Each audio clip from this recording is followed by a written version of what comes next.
I grew our family business to $50 million. Then my sister called me worthless. What happened the next day changed everything. For 10 years, I poured my heart and soul into our family's small tech company, transforming it from a struggling startup into a $50 million enterprise. But success can sometimes bring out the worst in people, even family. It all began when our business was nothing more than a modest computer repair shop in a strip mall. My dad started it 20 years ago, and while it barely made enough to support us, it was his pride and joy. My sister Emma was always his favorite, the straight-A student who attended an elite business school.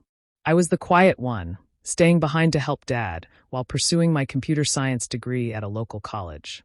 "Sarah, you're wasting your potential here," Emma would say during her visits home. "You should aim higher." But I saw potential in our little shop that no one else did. While Emma was buried in theoretical business models, I was learning real-world programming and identifying market gaps. During my final year of college, I developed our first proprietary software, a simple, user-friendly tool for small businesses to manage inventory. It wasn't revolutionary, but it was affordable, and local businesses quickly adopted it. At first, Dad was skeptical, but as sales grew, his attitude shifted. "Maybe you're onto something here, kiddo," he said, and for the first time, I saw pride in his eyes. It meant everything to me. If only I had known how fleeting it would be. Under my guidance, the business grew steadily. I worked tirelessly, 14-hour days, 7 days a week, building something tangible while Emma climbed the corporate ladder at a prestigious consulting firm in New York. 5 years later, our little shop had become a thriving software development company with a growing client base. We hit our first $1 million in annual revenue, and that's when Emma suddenly took an interest in the family business again. "I think it's time I took my rightful place," she announced at a family dinner after quitting her corporate job. "With my expertise, we can take this to the next level." Dad beamed. "That's wonderful, princess. We could use your professional touch around here." I froze, my fork suspended midair. Everything I'd built was being handed to her on a silver platter. But I swallowed my objections and tried to be a team player. Emma was appointed co-CEO alongside me, despite having no experience in our industry. Dad said her credentials were good for the company's image. While she handled marketing and investor relations, I focused on product development and operations. Over the next 5 years, our revenue grew to $50 million annually, but so did the tension between us. Emma thrived as the glamorous face of the company, giving interviews about being a woman in tech and accepting awards for innovations I'd created. Meanwhile, she began excluding me from key decisions, slowly pushing me to the sidelines of the very company I'd built. The tipping point came on Dad's 60th birthday. Emma organized an extravagant event at the city's most luxurious hotel, turning it into a networking spectacle. As always, I stayed in the background, ensuring everything ran smoothly. During dinner, Emma stood up to make a speech. I expected a heartfelt tribute to Dad.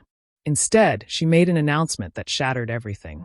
"As we celebrate Dad's birthday, I think it's time to announce some changes at Chin Technologies," she began, her voice echoing through the ballroom. "The board has agreed the company needs unified leadership. Effective immediately, I will be taking over as sole CEO." My heart sank. What board meetings? What decisions? Emma continued, casting me as the obstacle to the company's growth. "Some people," she said with a false smile, "are better suited to technical roles. Sarah, while you've maintained our legacy systems, today's market demands vision. And frankly, you're not cut out for this level of business." I looked to Dad, hoping for support. Instead, he nodded along proudly. Mom sat silently, her hands trembling. Hundreds of eyes turned to me, their pity and judgment palpable. I stood slowly, my chair scraping the floor in the silent room. Without a word, I picked up my purse and walked to Dad's table, placing a small gift in front of him. "Happy birthday, Dad," I said quietly, then left the ballroom, leaving behind whispers and stares. That night, sitting in my home office surrounded by the awards and patents I'd earned, I made a decision. Emma thought she'd won, but she'd overlooked one crucial detail. Smiling to myself, I powered up my laptop and began typing. Tomorrow would be different. After all, there's more than one way to build a business and dismantle another. I had learned more in 10 years than Emma had learned in all her fancy business classes. The next morning would bring changes none of them saw coming. Changes that would make them realize exactly how worthless they thought I was. The morning dawned bright and clear. I arrived at the office early, before anyone else, and waited. At precisely 9 a.m., Emma strode through the front doors with Dad beside her, both wearing triumphant smiles that were about to be wiped from their faces. "Sarah?"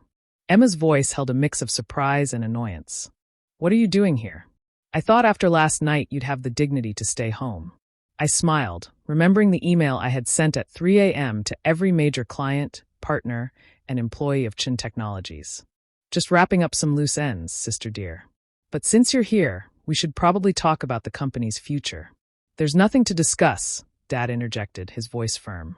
"Emma's in charge now. The board has already approved it." "Ah, yes, the board," I said, pulling out my tablet. "Let's talk about that. You see, while Emma was busy planning parties and giving interviews, I was actually building this company. And there are a few things you both seem to have forgotten." I pulled up a document on the conference room's main screen. "First, let me remind you that I own 51% of Chin Technologies shares. When we incorporated 10 years ago, Dad gave Emma and me equal shares of 25% each, keeping 50% for himself. But 3 years ago, when we needed capital for expansion, Dad sold me 6% of the shares. Remember that day, Dad? You were too busy attending Emma's awards ceremony to handle the negotiations yourself, so you signed the papers without reading them carefully." The color drained from both their faces. Emma's perfectly manicured hands gripped the conference table. "That's impossible," she whispered. "Dad would never." "But he did," I continued, pulling up more documents. "And that's not all. The core software that generates 80% of our revenue? It's not owned by Chin Technologies. It's owned by my separate company, Innovate Solutions LLC. Chin Technologies only has a licensing agreement, which expires." I checked my watch. About 10 minutes ago, Dad collapsed into a chair, realization dawning on his face. "The renewal papers, the ones you asked me to sign last week. The ones you were too busy to read, because you were helping Emma plan the party."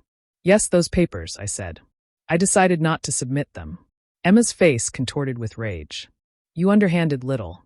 "Careful, sister," I cut her off. "You might want to hear the rest before you finish that sentence.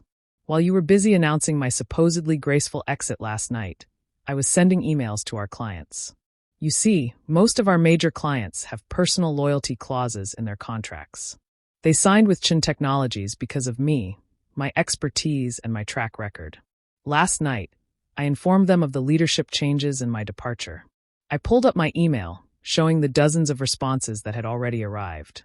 Would you like to know how many have already triggered their contract termination clauses? Or how many of our top developers, who, by the way, are actually employed by Innovate Solutions, have already accepted positions at my new venture?" The room fell silent. Through the glass walls, we could see employees gathering, whispers spreading as they checked their emails. Emma's perfect composure cracked as she frantically checked her phone. "You can't do this," she stammered. "The company? The company you tried to steal from me?" I finished for her. "The one you thought you could just take over because you have an MBA and Dad's approval? That company ceased to exist the moment you decided to humiliate me in front of everyone we know." I stood up, smoothing my dress. "So here are your options. Option 1. I walk away with my shares, my software, my clients, and my employees. Chin Technologies becomes an empty shell, and you can explain to all those important people you invited last night why the company's value dropped to zero overnight." Dad's face had aged 10 years in the last 10 minutes. "And option 2, he asked weakly. "Option 2, you both resign. I take full control of Chin Technologies. You keep your shares as silent partners, receiving dividends but having no say in operations. Emma gets a nice severance package and glowing references for her next job, somewhere far away from here." Emma's face had turned an interesting shade of red. "You planned this all along, didn't you? You've just been waiting for the right moment to stab us in the back." I laughed, but there was no humor in it. "No, Emma. I spent 10 years trying to be a good daughter and sister while you both took me for granted. I built this company from nothing while you collected accolades for my work. I only planned this." I checked my watch again.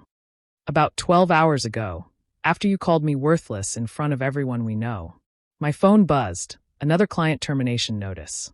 Time's running out. What's it going to be?"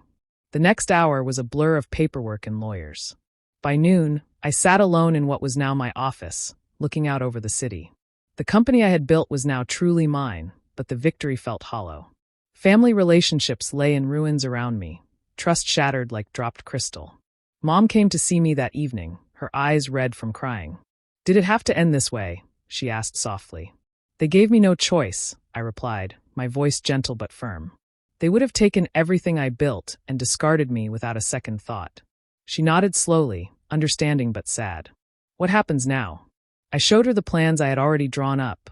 Expansions, new product lines, innovations I had been holding back. Now I build something even bigger. But this time, I do it without having to carry people who see me as worthless.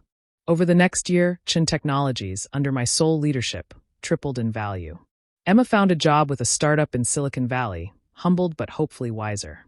Dad retired, finally understanding that his golden child had nearly destroyed his legacy.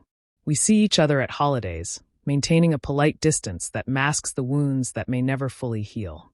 Sometimes, late at night, I look at old family photos and feel a twinge of sadness for what we lost. But then I remember that night at the birthday party. The look of disdain on Emma's face, the way Dad nodded along with her cruel words. In business and in family, respect is earned, not given. They learned that lesson too late. As for me, I learned that sometimes the quiet ones, the ones dismissed as worthless, are the ones you should watch out for. Because we're the ones who know how to build something from nothing and how to take it all back when others try to steal it. My story spread through business circles, a cautionary tale about underestimating the wrong person.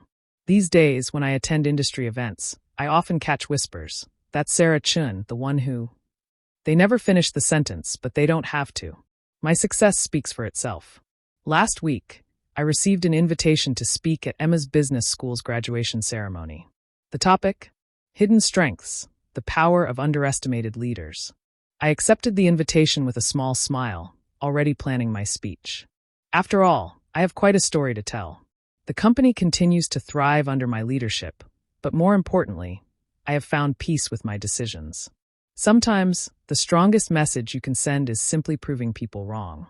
And sometimes, the best revenge isn't about destroying others.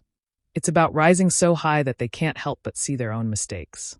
As I write this from my office overlooking the city, I'm reminded of something my mother once told me. Success is the best revenge, but wisdom is knowing when to stop seeking revenge and start seeking growth. She was right. I've moved past the need for revenge now. These days, I focus on building something meaningful, something that will outlast all the petty jealousies and family dramas. I still keep that wrapped birthday present I never gave Dad, a photo album of the company's journey from that tiny repair shop to what it is today. Maybe someday, when the wounds have healed enough, I'll finally give it to him. Until then, it serves as a reminder that our greatest strengths often come from the very things others underestimate about us.